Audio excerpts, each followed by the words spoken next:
Now we will discuss today imperative sentences. Okay. Then first of all, you should know about the rules of imperative sentences. And what do you know about imperative sentences? Tell me first of all. Imperative sentences express request, advice, invitation, command, etc. Okay. Then what is special there in interrogative sentences? Verb first form. Okay. These sentences are start from verb first form. Okay. Then imperative sentence expressing request, invitation and advice. Three things are very necessary there. And main words of imperative sentences: please, kind. Okay. Then please and kind, what will we do with them? क्या किया जाता है इनका? You are requested to. Yes, मतलब इनको क्या किया जाता है? प्लीज और काइंड को रिमूव कर दिया जाता है. Remove कर दिया. Yes. Then please and kindly, if you will write, then it will be incorrect. Clear? Then invitation भी इसी में include होता है. Request, invitation and advice are changed into passive voice by putting the expression you are requested, you are advised to. Okay. And negative sentence will be used not to. Okay. We will use always not to. ठीक है. अब देखिए what is the joining word of it? To. Okay. To is an which type of sentences? कौन से sentences में to आता है joining word के रूप में? Negative Imperative sentence. Imperative sentences तो बोल रही हूँ मैं, बट मैं किस ग्रामर पोर्शन के अंदर आता है टू ज्वाइनिंग वर्ड इसमें? Negative sentence Negative. Direct indirect speech में ज्वाइनिंग वर्ड टू लेते हैं ना, इसके अंदर हम ये बताना चाह रही हूँ मैं. उसी तरह से एक्टिव पैसिव में भी हम टू यूज करते हैं. ओके. अब जैसे if there will be sentence do it. Okay. Then how will you change this? Do it. I have already told you. Am I told or not? Am I tell you or not? पता ये? Let it be done. नहीं. Let it be done आएगा. तो that is why इसका formula अपन को याद करना पड़ेगा. Let प्लस लिख लीजिएगा अगर आपने नोट नहीं किया है तो. Let plus object plus be plus verb third form. Okay. Verb third form. It means आपको पता ही है कि वर्ब की थर्ड फॉर्म ऑलवेज यूज की जाती है. अब क्या होगा इसमें? सबसे पहले क्या आया? लेट. ओके. उसके बाद हमने क्या किया? इसमें ऑब्जेक्ट क्या है? इट. यस. अब हमने क्या लिखना है? वी. और उसके बाद वर्ब की थर्ड फॉर्म लानी है. This one is the verb here, so that is why let it be done.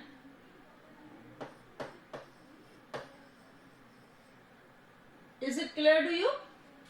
समझ आ गया आपको? Yes, ma'am. Hemlata, is it clear to you? हाँ जी. देन डू इट अगर सेंटेंस लिखा हुआ है तो अब हम इसको लेट में चेंज क्यों कर रहे हैं? These are things also explain. I will explain to you. First of all I want to tell you we will replace feelings into order, advice, request. Order has not written here, but ordered may be used also. Okay. ठीक है. अब जैसे work hard. What is it? how will you change this sentence? Work hard. You are advised to work hard. You are advised to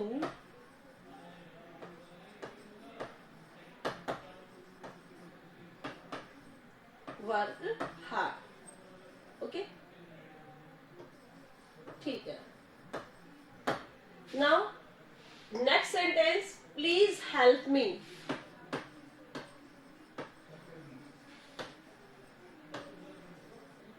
Okay, can you change this also? You are requested to help me.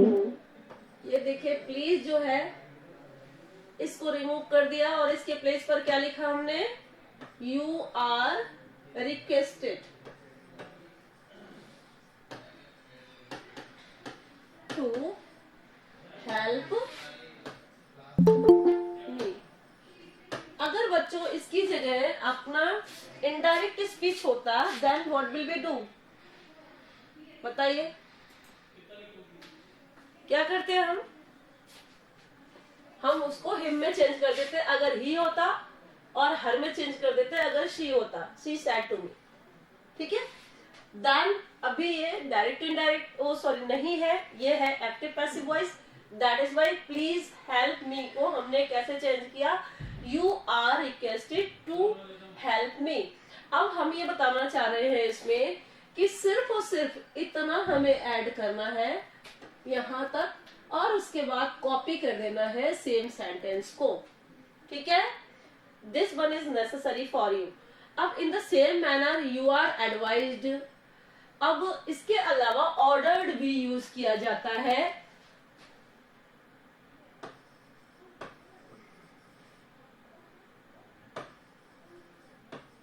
Move away. Which type of sentence you can say about this? You can say something about this? Which type of sentence? Yes.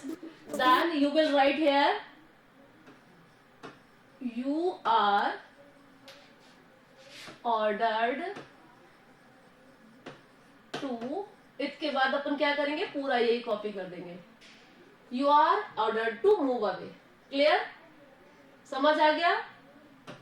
Yes, ma'am. सबसे simple यही होते हैं, औरों से simple है ये. Next thing, imperative sentences expressing order command are changed into passive voice with the help of let also. देखिए you are ordered के अलावा हम इसको let प्लस किसको, किस तरह के सेंटेंसेस को? ऑर्डर को एंड कमांड को. Specially write down. Change into help of let. We can change into passive voice with the help of let. Such sentences must have an object in them. Okay.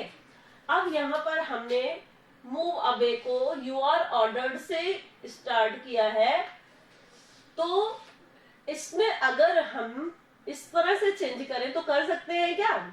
बताइए. Late से change करें तो कर सकते हैं क्या move away को? Tell me. Yes, ma'am. कैसे चेंज करेंगे बताइए मूव अवे को? Who is saying?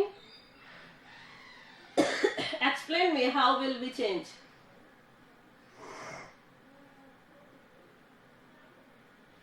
Palak, can we change this? According नहीं होगा मैम चेंज. नहीं होगा. क्यों नहीं होगा बताइए?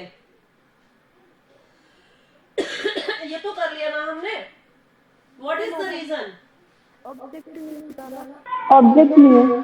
इसमें ऑब्जेक्ट है ही नहीं. क्यों? क्योंकि इसमें देखिए वर्ब की फर्स्ट फॉर्म है और ये क्या है? एडवर्ब. ठीक है. लेकिन सेंटेंस करेक्ट है. ये एडवर्ब यूज किया है और ये बोला गया है वर्ब की फर्स्ट फॉर्म से. So that is why it can not be change according to this formula. समझ आया? क्लियर हो गया? Yes ma'am. हाँ. देखिए इसमें और इसमें अंतर है.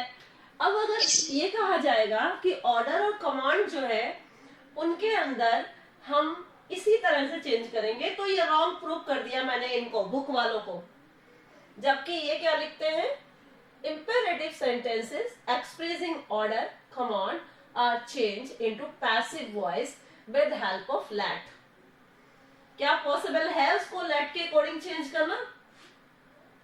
No, ma'am. So that is why we cannot say the particular formula for it because of उन्होंने तो लिख दिया और उनका काम खत्म हो गया। But I want to say that can be changed this sentence into passive voice according to the formula of let। No change। Okay, so that is why we use this formula also to change।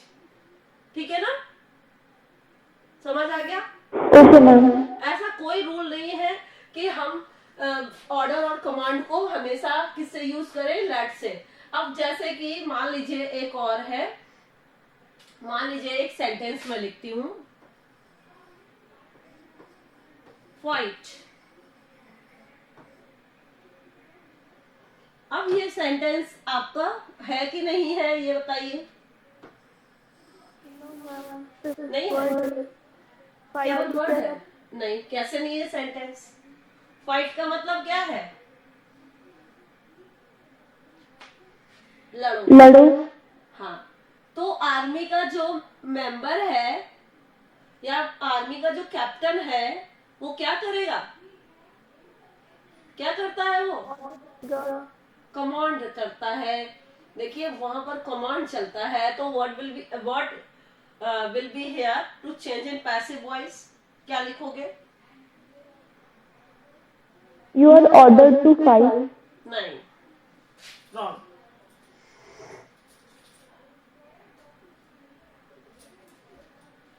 Commander, क्या लिख सकते हो? Commander लिखो या कुछ भी लिखो। वैसे ये इतना काफी हाई का है लेवल का, छोड़ो, लेकिन फिर भी बताना चाहिए, तुमको आना चाहिए।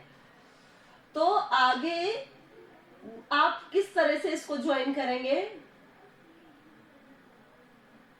You are ordered to fight भी लिख सकते हैं, या फिर ऑफिसर ऑर्डर्ड टू फाइट, या officer ordered to army to fight.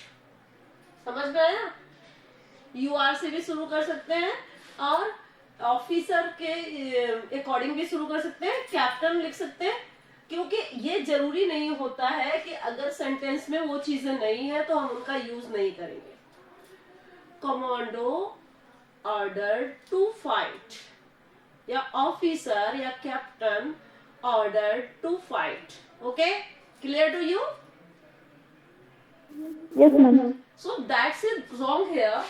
क्या रॉन्ग है कि कमांड और ऑर्डर में यू आर एडवाइज्ड का यूज नहीं किया जा सकता। नेक्स्ट थिंग, अब अगर सेंटेंस है bring me a glass of water, I will write here bring me a glass of water.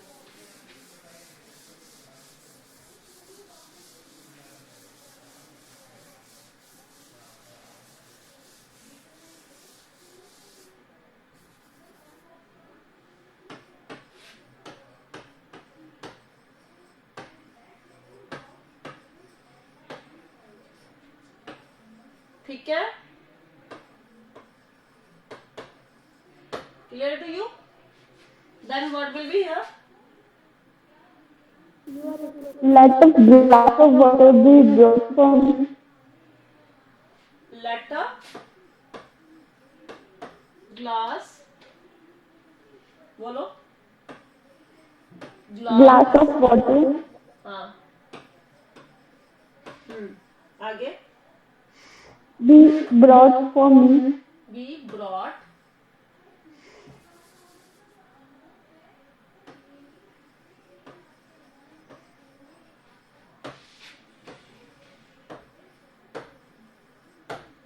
हाँ, तो ये सेंटेंस सही हो गया। Let a glass of water be brought for me. Okay, सही है। लेकिन क्या हम इसको दूसरी तरह से भी चेंज कर सकते हैं? You are ordered to bring me a glass of water. और इसके अलावा मैम रिक्वेस्ट कर रहा है ना कि हाँ, ऑर्डर नहीं है, यू आर, हाँ बिल्कुल सही बोला था अभी आपने। अगर ये सेंटेंस हिम्मता बताइए क्या होगा? you are requested to brought me a glass of water. देखो बच्चा, यू आर रिक्वेस्टेड के बाद ब्रॉट नहीं आएगा, फिर रिक्वेस्टेड लगा दिया ना, वर्ब की थर्ड फॉर्म। फर्स्ट फॉर्म हाँ तो क्या आएगा? देखो बच्चों, टू के बाद तो वैसे भी वर्ब की फर्स्ट फॉर्म ही आती है, इसीलिए तो यू आर रिक्वेस्टेड लिख दिया वर्ब की थर्ड फॉर्म, उसके बाद डायरेक्ट यही लिख देंगे। ठीक है, समझ आ गया हेमलता? इसके बाद टू के बाद हम वर्ब की थर्ड फॉर्म नहीं लगाएंगे, रिक्वेस्टेड ऑलरेडी क्या कर दिया है हमने, वर्ब की third form. Okay, clear to you? Request लिख दिया, रिक्वेस्टेड, रिक्वेस्टेड। हाँ, तो हमने क्या लिख दिया यहाँ पर? Requested. You are requested to bring me a glass of water, तब भी सही है। क्लियर? लेकिन इसमें क्या है, वर्ब की थर्ड फॉर्म नहीं लगी है, इसलिए let a glass of water, let के बाद हमने क्या किया, ऑब्जेक्ट यूज कर लिया। यहाँ पर अगर हम लगाएं वापस से अगर इनर पार्ट का फार्मूला, तो verb plus object plus object, ये भी है, और ऑफ क्या हुआ, प्रीपोजिशन, और वाटर वापस से क्या हुआ यहाँ पर, ऑब्जेक्ट या नाउन कुछ भी मान लीजिए। तो फिर अब देखिए क्या करते हैं हम यहाँ पर, लेट अ ग्लास, हमने किसको लिया, ग्लास को ऑब्जेक्ट के रूप में लिया। ओके, अब हमने अ ग्लास लिख दिया, उसके बाद of water, glass of water को इन्होंने एक ऑब्जेक्ट बना लिया है। ठीक है, इन्होंने इसका कोई मतलब नहीं रखा प्रीपोजिशन का, अ ग्लास ऑफ वाटर को पूरा ऑब्जेक्ट मान लिया, और उसके बाद let a glass of water लिख दिया। उसके बाद हमने वर्ब की थर्ड फॉर्म लिख दी वी, अब मतलब कि वी वर्ब लिख दिया, और उसके बाद वर्ब की थर्ड फॉर्म लिख दी। वी वर्ब लिखना पड़ेगा ज्वाइन करने के लिए इसके अंदर, क्योंकि इसमें वर्ब की थर्ड फॉर्म इसके आफ्टर आएगी, और बाकी हमने वैसा का वैसा ही लिख दिया। क्लियर? समझ आ गया? Yes ma'am. फॉर, लेकिन इसमें देखिए, let you are requested to bring me a glass of water, ये तो सिंपल हो गया। लेकिन अगर लेट वाला या लिखोगे तो उसके अंदर देखो bring me a glass of water, इसमें कहीं पर फॉर नहीं लगाया ना, तो हमें फॉर का भी यूज करना पड़ा इसमें, इससे ज्वाइन करने के लिए। ठीक है, क्लियर? इन्होंने ऑब्जेक्ट किसको बनाया है यहाँ पर, सब्जेक्ट और ऑब्जेक्ट में अंतर करने के लिए इसने लेट से स्टार्ट किया, और बाद में इन्होंने मी का यूज किया है। सो दैट्स व्हाई उन्होंने बी के बाद वर्ब की थर्ड फॉर्म लगाई है, और ज्वाइनिंग के लिए नेक्स्ट प्रीपोजिशन यूज किया है। ज्यादा बेटर है ये वाला फार्मूला, बाकी आपकी इच्छा हो जैसे बनाना, बट ज्यादा बेटर फार्मूला कौन सा है? ये वाला, you are requested to bring me a glass of water, simple, बिल्कुल सही और एग्जैक्टली हो जाएगा। ठीक है, नेक्स्ट। अब वही चीज इन्होंने इसमें बताई है, यू आर रिक्वेस्टेड टू, इन नेगेटिव वर्ड्स में देखिए कैसे यूज करना है, ये भी देख लीजिए आप।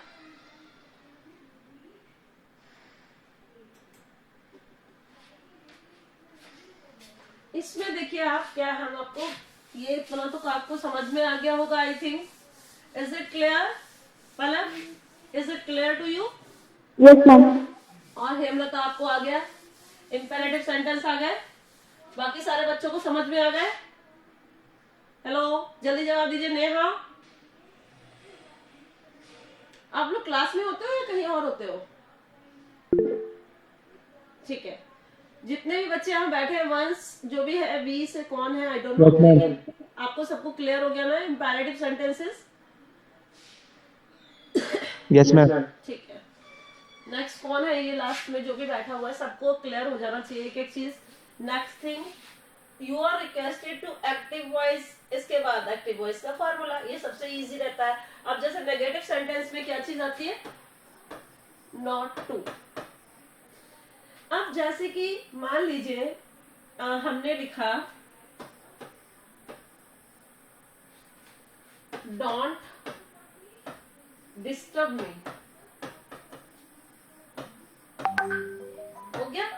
डोंट डिस्टर्ब मी। अब क्या करना है, इसको नेगेटिव में चेंज करना है, तो कैसे करोगे बताइए, बताइए जल्दी।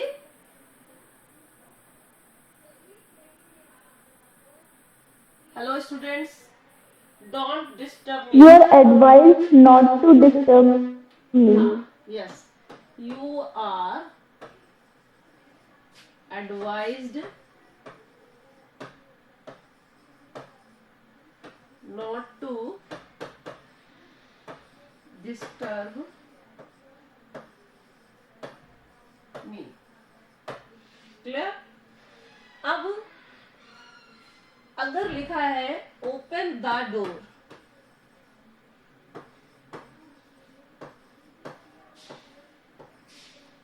open the door, then what will be used here to change the sentence? Let the door be opened, that one is the correct। और कुछ और भी लिखा जा सकता है क्या?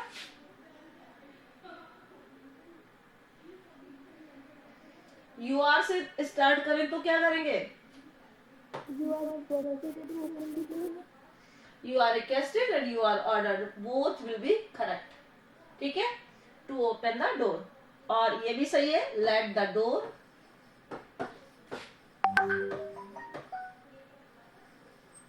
be opened, बल्कि third form. Okay, so these imperative sentences are explained here, and after it we will discuss other types of sentences tomorrow। I think the time is over for your class। If it is over or Okay, not, ma'am.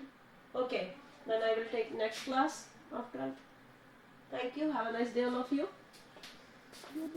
Thank you, ma'am. Okay।